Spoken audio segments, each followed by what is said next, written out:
You think on Christmas you're going to go to church, open gifts with your family, play with your grandkids. You never think your husband's going to have a stroke, that this could be the worst Christmas ever. On Christmas Day, we went to church, and it was on the way home I lost my memory. Because we were talking in the car, he was quiet. I thought he was sleeping. I held his hand and I called his name, and he was able to squeeze my hand, but he didn't answer me. From that moment on, I was just concentrating on the fact that he was badly sick. When Mr. Wee arrived in our emergency department, he initially couldn't move his right side. We have standard scales that we use to measure stroke severity. On these scales, anything more than about a 15 counts as a severe stroke.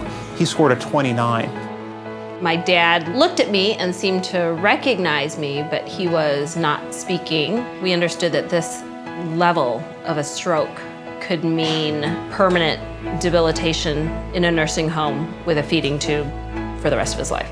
One of the things that makes Michigan unique is our multidisciplinary stroke team. We have neurologists, emergency medicine physicians, internists, radiologists, neurosurgeons, occupational therapists, physical therapists, speech-language pathologists, and nurses who are all dedicated to caring for stroke patients.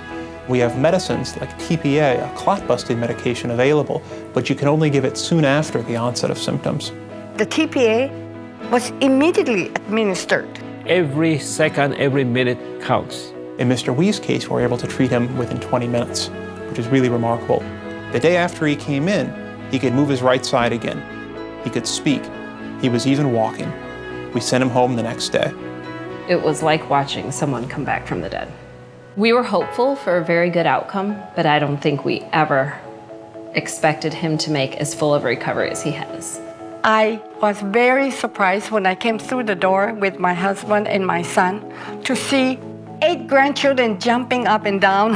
I got home, I was so happy, So the children, the grandchildren, they all know that I'm coming home. So it was a very, very special time to see him coming home in 2 days to such big welcome.